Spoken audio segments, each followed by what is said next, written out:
Inqas minn 24 siegħa wara li kien estradit lejn Malta minn Spanja, it-tielet suspettat fil-qtil doppju f'Taslima, Jesper Christiansen, tressaq il-qorti taħt sigurtà stretta. Christiansen li kien ħarab minn Malta wara d-delitt ta' Chris Pandolfino u Ivor Maciejowski der dieħel fl-awla tal-qorti libes flok blu u qalzit gris. Christiansen li m'għandux residenza fissa f'pajjiżna inġib lura Malta l-ħamis għal-ħabta ta' nofsinhar b'titjira li waslet minn Madrid u kien ħarab minn Malta lejn Barcellona fejn imbagħad ġie arrestat mill-Pulizija Spanjola fil-belt ta' Cadiz. U tressaq il-qorti quddiem il-Maġistrat Donatella Frendo Dimek wara sigħat ta' interrogazzjoni mill-Pulizija fid-depo.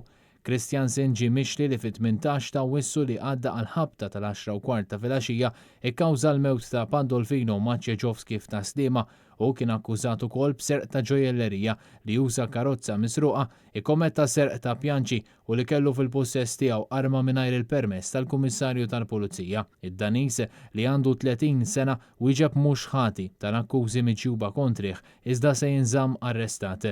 Mill-qorti id-Daniż ġie eskortat mill-Pulizija lejn il-faċilità korrettiva ta' Kordin brabta ma' dan il-qtil qed jiġu akkużati wkoll Daniel Muka u Viktor Dragomanski.